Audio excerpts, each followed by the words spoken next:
And the director was a Japanese guy who, at first, when I was familiar with Devil May Cry, and so when I read the script, I felt like when reading Dante's character and then Nero's character, I felt a close, like a similarity between the two of them, you know, and I could see how I could easily fall into just playing it exactly like Dante, you know, and so I approached the director and I was like, you know, I'm kind of like, not sure how I should play this, if I should make him immature, or if I should kind of go emotional, and you know, where should I go with this, you know? And he stopped me and he's like, because I was just like, I don't know what I'm doing, and he's like, you, oh, Nero.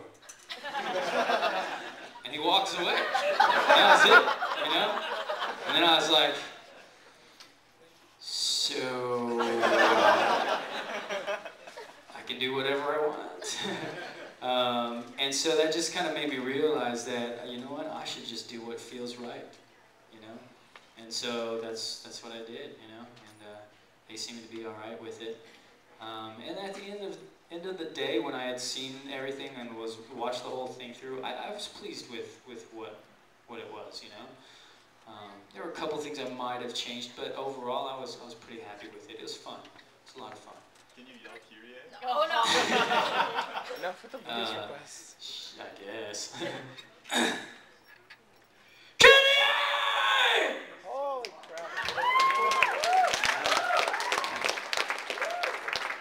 Yeah, so I get asked to scream a lot. It's probably because I do scream and can.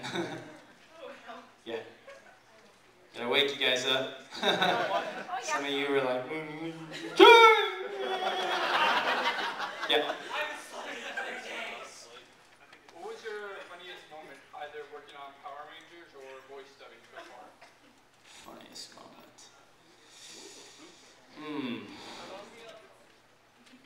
I don't know. Working-wise, funny moments. Usually I tune out, like I'm not as funny if I'm in the booth. In fact, at one point some people were calling me Boring Johnny.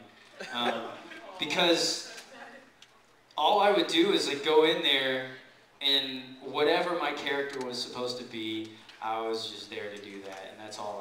I dim the lights. In fact, a few engineers know, oh, Johnny's coming in, let's dim the lights. Like I like it dark in there, and all I want to see if I'm doing anime is the screen and my script, and so that I don't tune out. So this is where I am I'm here in my character pretty much the whole time. I mean, I can talk and say things, but I can really get in there. So I don't joke as often as some other people. Some other people can have just, and then do their line. All right. I can't though, you know, I'm not as good. So I just have to I have to tune in. So I can't think of anything funny except for my stomach farting and stuff like that. But to end, I think I can't take any more questions. We probably should end it. I will tell a story though for you guys. Homo story? All right, okay. You seem disappointed. What's your question? My question was, while in Japan, have you ever had any experiences where someone in Japan who's like maybe like a fan of Super Sentai or something has approached you as being the Black Power Ranger from the American version of the series? Not approached. They're not like us. Like, you know, like I see William Shatner and I'm William Shatner. No, like I may do that, but they're like.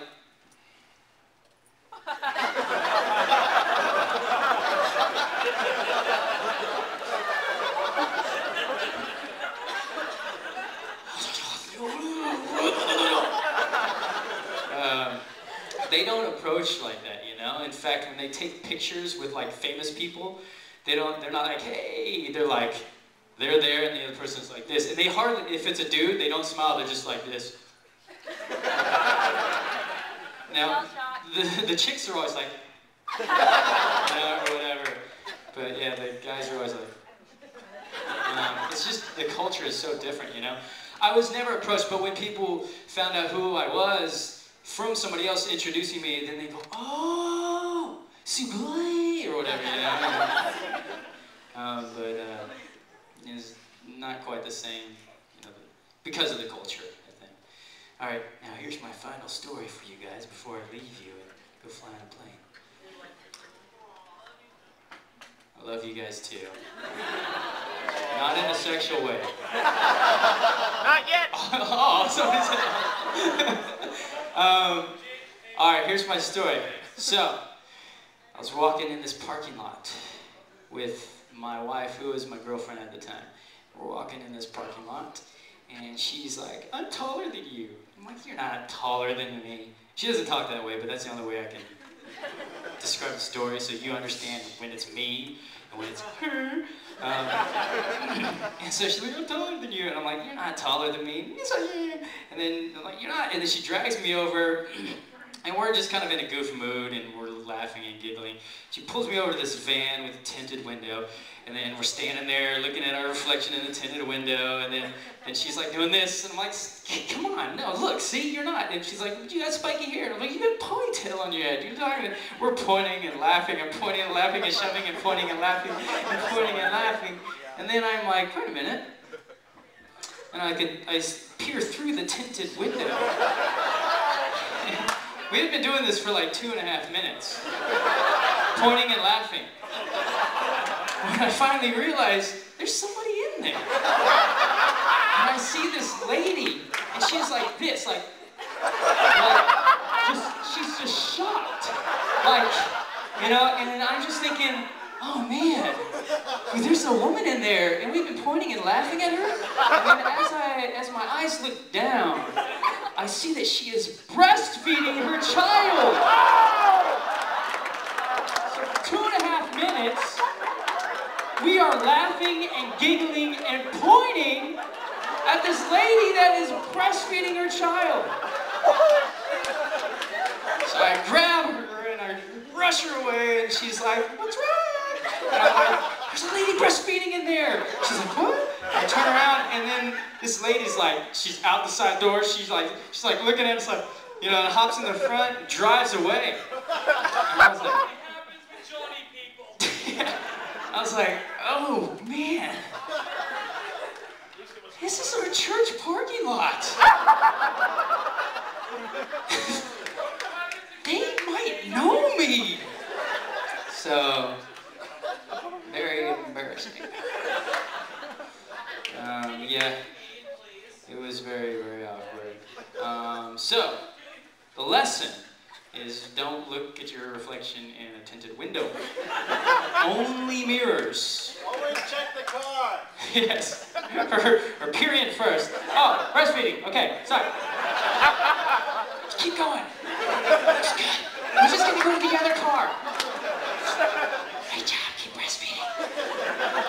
Your baby looks happy. Grade A milk. It's not skim. Thank you guys so much. I had a great time.